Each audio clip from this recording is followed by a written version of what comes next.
اسلحہ فروش ہیں، جی بالکل، اور وہ دہشت گرد ہیں۔ آپ درست کہہ رہے ہیں، لیکن میرا سوال یہ ہے کہ جہاں پہ الطاف حسین صاحب کے ایک اشارے پہ، متحدہ کے ایک اشارے پہ، ان کی ایک تقریر پہ پورا شہر جو ہے اس کا پہیہ جام ہو جاتا ہے، وہاں پہ اس شہر میں یہ واقعات جو ہوتے ہیں تو متحدہ نے اپنا، اور شہری حکومت بھی آپ کے پاس ہے، تو متحدہ نے اپنا کیا رول ادا کیا ہے؟ اتنے جو بے گناہ انسان جو ہے وہ اس کی بھینٹ چڑھ جاتے ہیں، اور میرے خیال میں آپ نے بھی اپنی بیانات میں کہا کہ یہ بہت ہی قابل افسوس بات ہے، تو اس پہ عملی اقدامات کیا ہو سکتے ہیں؟ کچھ تو آپ نے بتائے، لیکن متحدہ کیا رول؟ عملی اقدامات یہ ہو سکتے ہیں کہ ہم نے ایک عرصے سے ان شرپسندوں کی نشاندہی کی ہے، ان کے نام تک ہم نے دیے ہیں جو اس طرح کے شہر میں لینڈ مافیا کے، ڈرگ مافیا کے، منشیات فروشی کے گینگز چلاتے ہیں، جو دہشت گرد ہیں، جو شہر کے مختلف علاقوں سے آتے ہیں، نکلتے ہیں، بے گناہ معصوم شہریوں کو اور مختلف سیاسی جماعتوں کے کارکنوں کو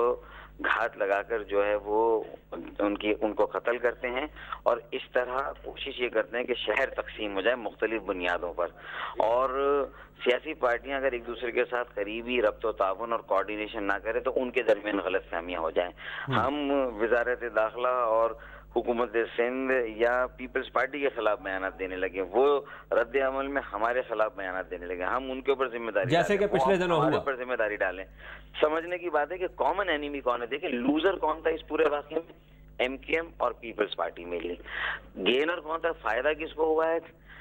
ڈرگ مافیا کو، لینڈ مافیا کو، اسلحہ فروشوں کو، انتہا پسند، مذہبی انتہا پسندوں اور دہشت گردوں کو اپنے مذموم مقاصد آگے بڑھانے میں، اور ان سیاسی جماعتوں کو بھی، مذہبی شاید ایک آدھ جماعت ایسی ہے جس کا میں نام نہیں لے رہا، جس نے 2008 کے انتخابات کا بائیکاٹ کیا تھا، وہ مڈ ٹرم الیکشن کے راستے بھی تو وہ ہموار کرنا چاہتے ہیں۔ تو یہ دیکھنا یہ ہے کہ کسی بھی کرائم کے پیچھے ایک موٹیو ہوتا ہے، تو وہ محرک کیا ہے، موٹیو کیا ہے، کس کو، وہ موٹیویٹر کون ہے، پرپیٹریٹر کون ہے، کرنے والا کون ہے؟ یہ وہی ہے جس کو فائدہ پہنچ رہا ہے ساری صورتحال کا، یہ بھی تو غور کریں نا۔ چلیے، بہت بہت شکریہ ہم سے بات کرنے کا فاروق ستار صاحب۔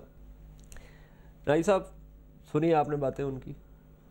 جی ہاں، انہوں نے بتایا ہے کہ بھی جو دونوں اتحادی جماعتوں میں جو آگے کے لیے ارینجمنٹ ہوا ہے، 6 رکنی کمیٹی بنی ہے اور کنسلٹیشن، کیا ایسا ممکن ہے کہ یہ جو ٹارگٹ کلنگ کے واقعات ہوئے یہ واقعی ان دو اتحادی جماعتوں کے درمیان خلیج پیدا کرنے کے لیے تھے؟ اس میں تو شک نہیں ہے جی، کیونکہ یہ یقیناً کوئی تیسرا فریق ہے۔ تو اس کا مطلب ہے کہ ان دونوں نے ایک دوسرے کو ٹارگٹ کرنے کی کوشش نہیں کی۔ دیکھیے کراچی میں اس سسٹم کے اندر 2 میجر سٹیک ہولڈرز ہیں، باقی اتنا بڑا سٹیک ہولڈر کوئی نہیں، ایک ایم کیو ایم ہے، ایک پیپلز پارٹی ہے۔ جو چیز ان دونوں کو نقصان پہنچا ہے وہ ظاہر ہے کو تیسرا کر رہا ہے۔ وہ تیسرا کون ہو سکتا ہے ناجی صاحب؟ وہ تیسرا دیکھیے جی، تیسرا وہی ہو سکتا ہے جو اس سسٹم میں خوش نہیں ہے، جس کی یہاں سٹیک نہیں ہے، جس کو کوئی شیئر نہیں مل رہا پاور میں، وہ اس سسٹم کو تحت نظر کر کے اپنے لیے راستہ نکال رہا ہے۔ اچھا زاہد صاحب، کون ہو سکتا ہے وہ تیسرا فریق؟ دیکھیں ایک بات جو فاروق ستار نے کی تھی کہ مافیا جو لینڈ مافیا ہے اور یا ڈرگ مافیا ہے، وہ تو اس سے کسی چیز کو انکار نہیں کر سکتے، اور واقعی جو ہے یہ چیز ہے، لیکن جو وہ کہنا بھول گئے ہیں یا کہنا نہیں چاہتے تھے وہ یہ تھی کہ خود ان مافیا کو جو سرپرستی جو ہے وہ سیاسی جماعتوں کی حاصل رہی ہے، اور اسی چیز میں اس میں ایم کیو ایم کا بھی ہے، ایم کیو ایم کو بھی کی بھی سرپرستی کافی جو ہے گروہوں کے پاس کی ہے، اسی طرح سے جو ہے وہ پیپلز پارٹی کی ایک بات سنیں، یہ جو لیاری میں ہے یہ جو واقعہ ہے یہ تو اس کا کافی عرصے سے چل رہی ہے ٹینشن۔ ایک جو آپ کو نظر آتی جو امن کمیٹی ہے اس میں جو ہے جس کے ڈکیت کیا نام ہے کا، رحمان ڈکیت جس کے تھے، تو آپ کو یہی معلوم ہوگا کہ یہ جو ہے وہ ایک لحاظ سے اس کی پاپولیرٹی اس علاقے میں بے تحاشا تھی، وہ ایک رابن ہوڈ کی طرح سے تھا، اور وہاں پہ اس کے پیپلز پارٹی کے ساتھ بھی تعلقات تھے، اور ایک ایسے وقت میں جب کہ پیپلز پارٹی کی باقاعدہ سپورٹ تھی تو ایک وقت میں یہ بھی آیا تھا کہ وہ خود بھی ایک امیدوار کی حیثیت سے ابھرنے کی کوشش کر رہا تھا۔ تو میرا خیال یہ ہے کہ اس وقت جب اس کا قتل کیا گیا تھا ایک انکاؤنٹر میں، تو وہ اس کی وجوہات یہی تھی۔ اچھا اسی طرح سے کراچی کے اندر جو ہے زیادہ تر جو خون ریزی ہوتی رہی ہے وہ یقینی طور پہ کرمنل ایلیمنٹ ہی کرتا رہا ہے، لیکن اس میں ایک اور چیز جو ہے وہ سیاسی جماعتوں کا اپنا بھی وہ تھا، مفادات بھی تھے، اور ان کی سرپرستی بھی رہی ہے، اور ہر گینگ کو جو ہے کسی نہ کسی سیاسی جماعتوں کی سرپرستی بھی رہی ہے. اور یہ دیکھیں یہ واقعہ ابھی نہیں ہے، ذرا پیچھے کی طرف تھوڑا سی اور آگے چلے جائیں. یہ تو ابھی پیپلز پارٹی اور ان کے درمیان ٹینشن ہو گئی. آج سے جو ہے تقریباً 3 یا 4 مہینے پہلے جو ہے کراچی میں پھر ایک ایکسپلوسیو سچویشن موجود تھی، جہاں پہ لگتا تھا کہ ANP اور جو ہے پیپلز پارٹی کا کوئی مسئلہ بن کے آ جائے گا. اور میں سمجھتا ہوں کہ ANP اور MQM کا جو ہے مسئلہ بن کے آئے گا. ANP اور MQM کا. اور یہی چیز جو ہے وہ یہ جو ہے کراچی کی سیاست میں یہ چیز سرایت کر چکی ہے. یعنی سیاست، ایتھنک ٹینشن اور جو ہے وہ کرمنل ایلیمنٹس، یہ سارے کے سارے چیزیں جو اکجا ہو جاتے ہیں. اور میں سمجھتا ہوں کہ یہی ٹارگٹ کلنگ کی بات کریں. ٹارگٹ کلنگ جو ہے پچھلے 1 سال سے کراچی میں بے تحاشا چل رہی ہے. کبھی جو ہے MQM حقیقی کے لوگ مارے جاتے ہیں، کبھی MQM کے لوگ مارے جاتے ہیں، جو ہے بالکل وہ بہت ہی آسان کام ہے. زاہد، پروگرام کا وقت ختم ہو رہا ہے. ایک میں آخری سوال ناجی صاحب سے کر لوں. ناجی صاحب، آپ نے ذکر کیا تھا کہ کوئی بہت بڑا جو ہے وہ معاملہ کراچی میں ہو سکتا ہے، تو اگر ہو گیا تو یہ تو بہت زیادہ فساد ہو جائے گا. بالکل جی، کیونکہ اگر ان تینوں جماعتوں نے خاص طور پہ پیپلز پارٹی، MQM اور ANP، ان تینوں نے اپنی کوآپریشن، اپنی انڈرسٹینڈنگ پروموٹ نہ کی تو انہی تینوں کو لڑانے کے راستے ڈھونڈے جائیں گے. ابھی یہ جو فاروق ستار صاحب بات کر رہے تھے کہ وہ ایک ربط ہونا چاہیے، اور اس کے بارے میں انہوں نے کہا کہ ایک میکنزم بھی جو ہے وہ بھی ہم بنا رہے ہیں. بہت ضروری ہے، بہت ضروری ہے. اور دوسری ابھی جو زاہد صاحب کہہ رہے تھے کہ سیاسی جماعتوں کی سرپرستی، میرا خیال ہے اس کو یوں نہیں لینا چاہیے. اس کو یوں دیکھنا چاہیے کہ سیاسی جماعتوں کے اندر ایسے افراد ہوتے ہیں جن کے انڈیویجول لیول پہ ان سے رابطے ہوتے ہیں کرمنلز کے ساتھ، اور پارٹیاں اس سے صرف نظر کرتی ہیں. ایسے لوگوں کو، اپنی جماعتوں کو چاہیے کہ وہ اپنے ایسے لوگوں کو یا تو اپنی جماعتوں سے باہر نظر میرے خیال میں اس لیے کرتی ہیں کہ جس وقت ان کو ضرورت ہوتی ہے ان کو استعمال کر لیتی ہیں، اور بعد میں پھر رونا روتی ہیں کہ یہ جو ہے نا ان کی وجہ سے معاملات خراب ہو گیا. لیکن ان کو میرا خیال ہے جینوئنلی ایسے لوگوں سے نجات حاصل کرنی چاہیے.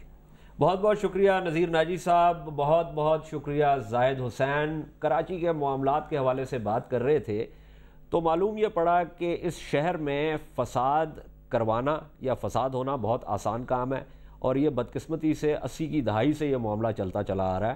اور اس میں بہت سارے ایسے عناصر جو ہے وہ شامل ہو چکے ہیں، اور ایسے بہت سارے عوامل ہیں جن کی بنیاد پہ یہ معاملات ہوتے ہیں. یہ بات بھی ہوئی کہ اس وقت جو یہ ٹارگٹ کلنگ کا معاملہ ہوا ہے اس میں کوئی تیسرا فریق تھا جو کہ متحدہ اور پاکستان پیپلز پارٹی کے درمیان جو ہے وہ خلیج پیدا کرنا چاہ رہا تھا. لینڈ مافیا کی بھی بات ہوئی، اس کے علاوہ بھتے کے حوالے سے بھی ایک بات ہوئی. بہت سارے ایسے عناصر ہیں، اور یہ بات بھی سامنے آئی کہ سیاست جو ہے اس میں جو گینگز ہیں ان کی شمولیت کی وجہ سے معاملات اور بگڑ جاتے ہیں. اگر اس سب کو یکجا کرنے کی کوشش کی جائے تو ایسا لگتا ہے کہ بہت ساری چیزیں ہیں جو کہ اس معاملے میں در آتی ہیں مختلف حوالوں سے. کوئی ایک واقعہ ہوتا ہے، اس سے پھر کوئی اور عناصر ہیں جو کہ فائدہ اٹھاتے ہیں، ان عناصر کے خلاف پھر کچھ اور عناصر جو ہے وہ سرگرم عمل ہو جاتے ہیں، اور پھر کوئی اور فریق بیچ میں آ جاتا ہے، حتیٰ کہ یہ معاملات جو ہیں ایسا لگتا ہے کہ ہاتھ سے نکلتے چلے جا رہے ہیں.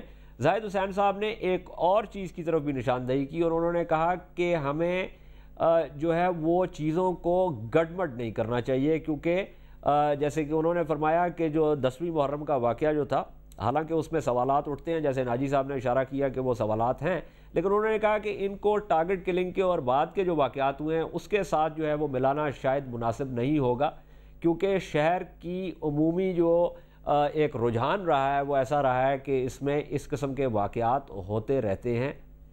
فاروق ستار صاحب نے ہمیں کہا کہ جب تک سیاسی جماعتوں میں رابطے نہیں ہوں گے اس وقت تک یہ معاملات جو ہے وہ سدھر نہیں سکتے.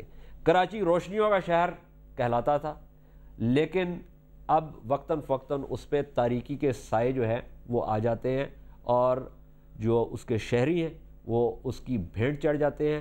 یہ ایک ایسا معاملہ ہے کہ جو صرف جس کا تعلق کراچی کے ساتھ نہیں ہے بلکہ پورے پاکستان کے ساتھ ہے. ہم امید کرتے ہیں کہ سیاسی جماعتیں جو ہیں وہ ان عناصر کی سرپرستی نہیں کریں گی جن کی وجہ سے یہ معاملہ مزید بگڑ سکتا ہے.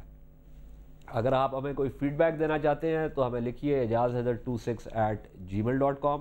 میں دہرا دیتا ہوں اعجازحیدر26@gmail.com. انشاءاللہ سیاسیات کے اگلے پروگرام تک کے لیے میں آپ سے اجازت چاہوں گا. خدا حافظ.